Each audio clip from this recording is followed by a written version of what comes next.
Hey guys, hi to all. Today we are going to start another topic, that is report writing.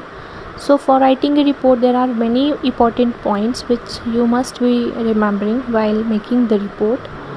So a report is a brief account of an event that has already taken place. It helps in recording events of importance that occurs in our day-to-day life and attempts to present the first-hand information of an incident or event.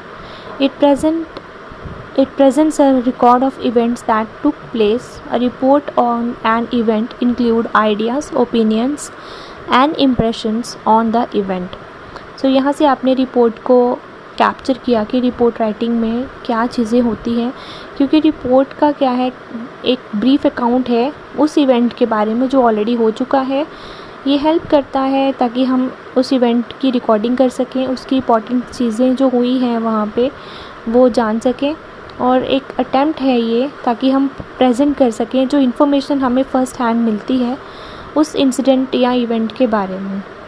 ये record जो है ये इस तरीके से present होता है कि जो इवेंट ऑलरेडी हो चुका है उसमें जो रिपोर्ट है उस इंसिडेंट के बीच में हम अपने आइडियाज़ को, ओपिनियंस को, इम्प्रेशंस को बता सकें.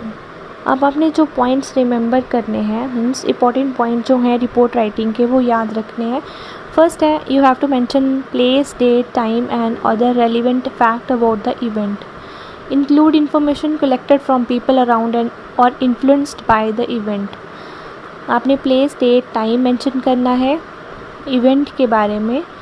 इंक्लूड इन्फॉर्मेशन मतलब जो फर्स्ट हैंड इन्फॉर्मेशन आपको मिल रही है वहाँ पे लोग जो इर्द गिर्द रहते हैं या फिर जो उस इवेंट से इन्फ्लुएंस्ड हुए हैं. Write the name of the reporter, provide a suitable title और heading. Often written in past tense because report जो आप कर रहे हो वो ऑलरेडी इवेंट हो चुका है तो ये पास्ट टेंस में लिखी जाएगी.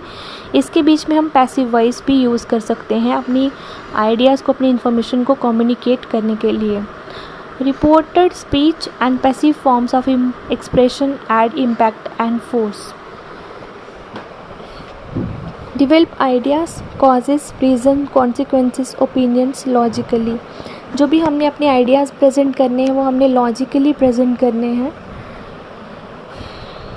ऑर्डर में अरेंज होना चाहिए सब कुछ. Report an event in the order in which it happen. Right A report in 3 to 4 short paragraphs. यहाँ पे आपको पैराग्राफ समझने की ज़रूरत है कि पैराग्राफ नंबर 1 जो है वो इसकी इंट्रोडक्शन हो गई इवेंट की. पैराग्राफ 2 और 3 जो है वो आपके इवेंट को या इंसिडेंट में ये बताएंगे कि कब, कहाँ पे, कैसे और क्यों हुआ. ठीक है. पैराग्राफ नंबर 4 जो है वो कंक्लूडिंग रिमार्क्स होते हैं जिसके बीच में हमने एक्शन बताना है कि एक्शन जो है वो कैसे नेसेसरी है या फिर उसको कंक्लूड करने के लिए कि लास्ट में क्या हुआ. But ever you are writing you have to be very brief, to the point and systematic, and with it write in a less formal and more descriptive manner. In case of school magazine reports, अगर आप लिखते हो school magazine report लिखते हो तो जो school name of the school, date and place जो है वो उसको मेंशन करने की ज़रूरत नहीं होती है. A box report gives a better and organised look but box is not mandatory. Box में बनाई हुई रिपोर्ट ज़्यादा ऑथेंटिक लगती है देखने में, बट ये ज़रूरी नहीं होता. बट स्टिल फिर भी मेरे कहने पे मतलब बॉक्स जो है it's good. Follow word limit. Word limit इसका 100 to 125 होता है. फॉर्मेट इसका मैं आपको शो कर दूँगी बाकी वीडियोज़ में. So this is all about the important points which you have to remember always while making a report or by the presentation of a report. Thank you so much for watching this video. For more videos, tune to this channel and stay tuned because और भी बहुत सारी videos जो हैं they are upcoming. Thank you so much.